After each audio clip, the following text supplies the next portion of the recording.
So let's just take the key and we'll crank this thing, just see if we've got any kind of weird messages. Open, close driver window, of course. But we've got no lights, we've got a Prindle. And just start at one and go down the line. Somewhere down the line, I fixed it.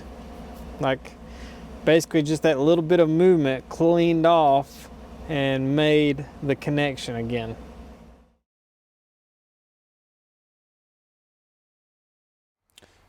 So we actually don't have COM with the radio. I went through them, clear codes. That's current. That one is current. And I tried to go into the radio and it doesn't go into it. So we actually don't have communication with the radio. Not really sure why it gave it a green mark there. So not real sure. BCM codes, not really important. Driver window, tire pressure. This one's a little odd though. Security code not programmed. That's an odd code. So somebody might have been doing some part swapping and didn't completely program something or something. Not real sure. Let's go see if we can get some data on this thing. See if it's got a, I'm sure it's got a VIN number in it.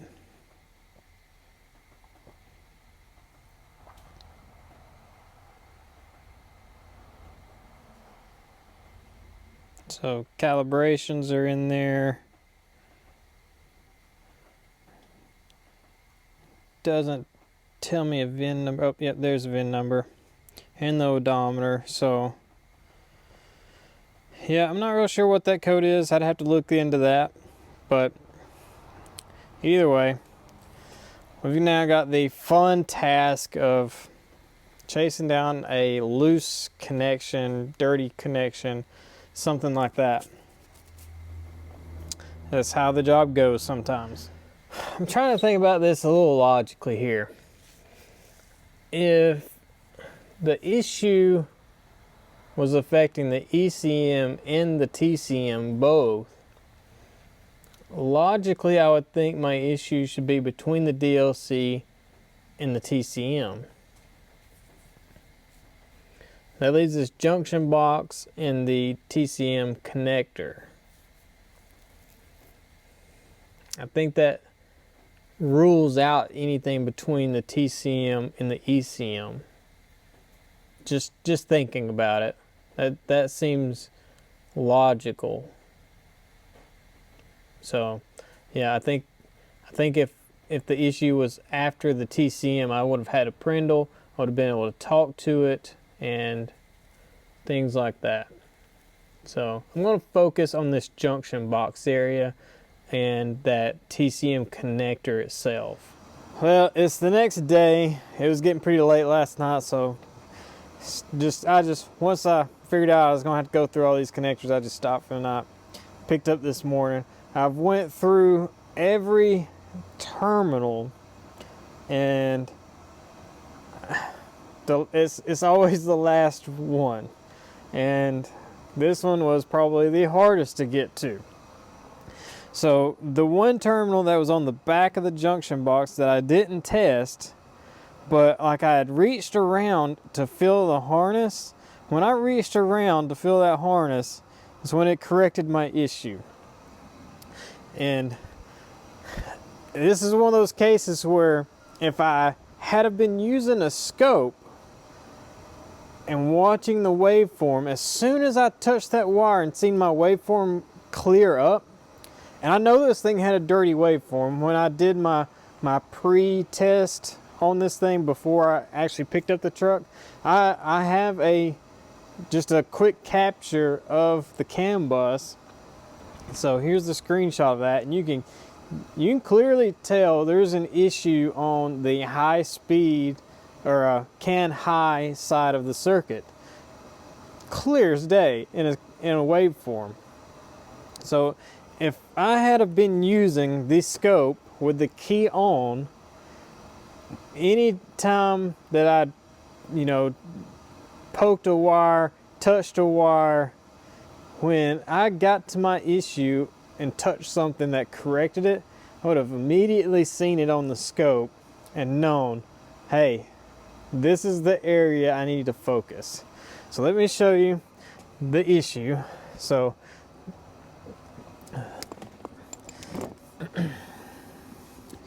this is the connector here that actually goes out into the body harness out under the hood. So you can see our blue wire right here. All right, and you see it is in the second row, second one over. If I zoom you in real close, we're looking at this terminal right there. That terminal, just looking at it, looks fine. If anything, this one looks more spread than that one does. But that's not the problem. There, you can maybe, if I can hold my hand still enough and the camera still enough, you might can see just a tiny bit of corrosion right there. Well, if we look at the board, it's not really going to pick up on camera all that well. Let's go in the front where I got better lighting. So I actually had separated this, and if you ever go to take one of these apart, they don't actually intend for these to come apart. The little locks here, they actually kind of make a hook, and trying to get them unlocked out of this, it's basically impossible. So this is the one where I tried and tried getting it to unhook, and I just couldn't. So I ended up just breaking all of them. It'll be fine. Once I snap this thing back together, plug everything up, I'll glue this edge with some super glue so it actually holds the plastic together. So I'm not too concerned about that. Here's our board, okay, and the board sits under the dash like this. So this would be our front side and this would be our back side. So this up here would be our gray plug, and on the plug it was second row, second one over. So this pin right here.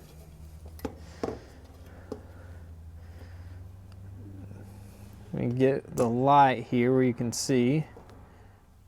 Can you see how that looks like it's got corrosion to it now? That is terminal fretting. If you don't know what fretting is basically where the tension is just very slightly loose. So we got it on this side too. You can tell how that pin's a little darker. It's where the terminal is just slightly loose and it vibrates on the pin, and it actually arcs, causing little tiny arcs to happen. That's what causes fretting, and you can kind of see it real good right there, the little white line kind of in it and stuff. So that terminal is the one causing the issue. There you go, you can kind of see it real good right there. So we're gonna have to clean this terminal up. We'll clean the terminal in the truck up, and I'm probably retensioning it. It just depends on how bad it is when I pull it out of the connector, but there's our issue. Would have been so much easier, so much faster with a scope. So that should be the takeaway from this video. A lot of people think, you know, a scope's overkill, blah, blah, blah. I could do that with an ohm meter.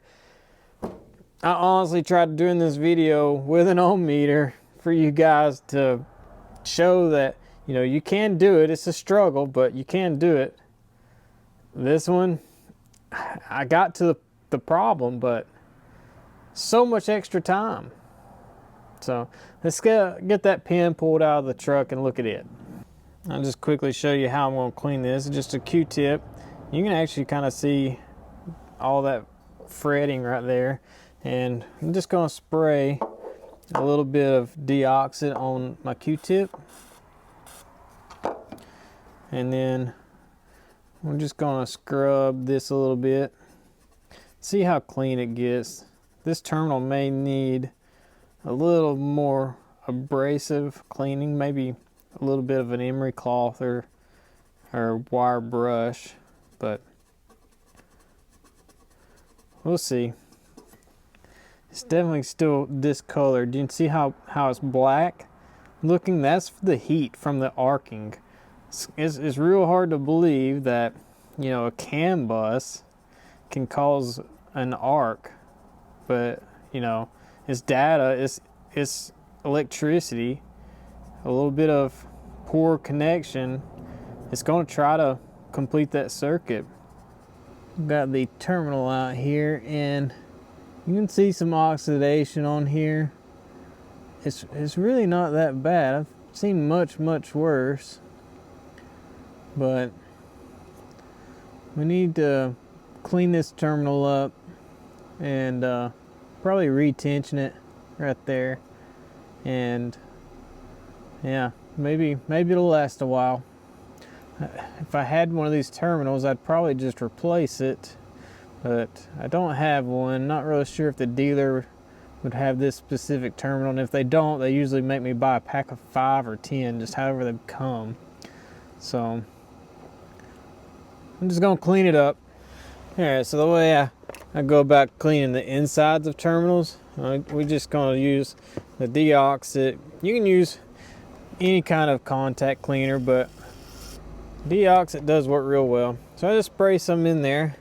Then I take a terminated lead that fits the terminal, and we're just gonna work the terminated lead in and out and just kind of like scraping it. It is gonna like kind of spread the terminal just a little bit. The way you kind of have to force it, like kind of press on it and scrape. But we'll re-tighten the terminal. And yeah, that's just kind of what you do with it. And giving it the wiggle test, it's not even like the terminal is loose. I can tell it's not like super tight, but it's not as loose as what I would think. If I was just quickly going through these terminals and feeling that, I probably would pass right over it. Let's compare it to this one. Yeah, I mean, it feels like that one does. So just a minute amount of looseness can cause a fretting issue. So I'll probably call that good. The deoxit will also help with the oxidation that's happened in there. It'll clean it off. And to retension these, there's no like easy way to do them, but there's a little side hole here and you can get to the thing. I just get in there with back probe needle, and we'll just give it a little tension. Okay, let's see. Yep, that's much tighter.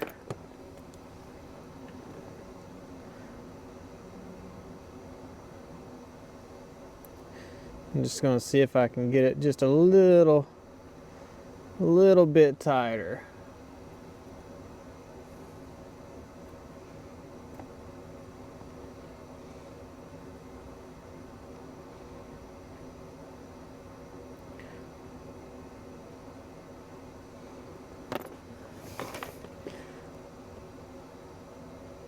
All right, so that's cleaning that.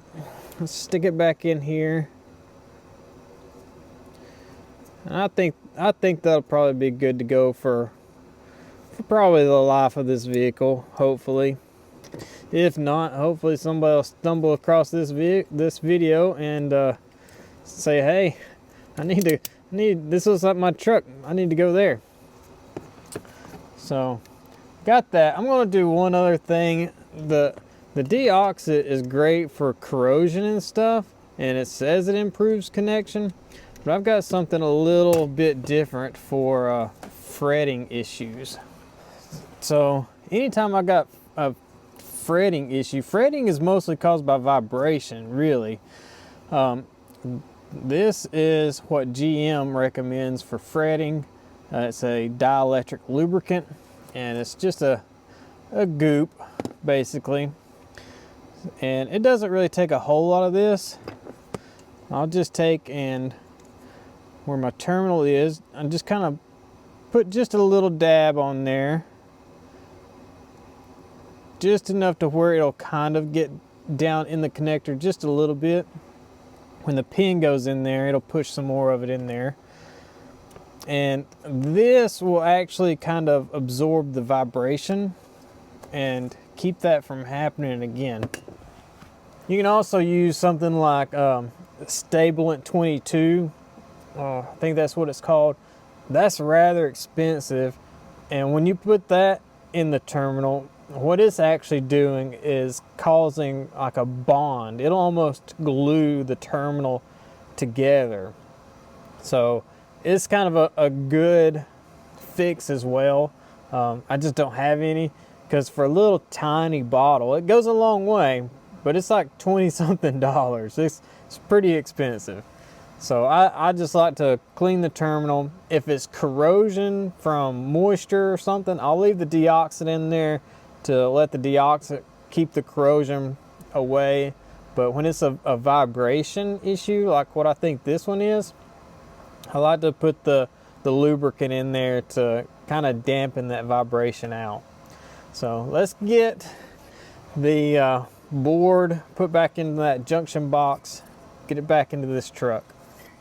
All right, I got this all put back together. I super glued the entire perimeter, as you can see where it come out, and then also dropped some glue down in all the little lock tabs. So this thing should be glued very good. Like this side, I got a little extra on it. So I'm not too worried about this thing ever like coming apart. If it does, you know, it realistically should probably be replaced right now anyway, just because that terminal that was pretty bad. But we're going to put it back in here and probably ship this thing.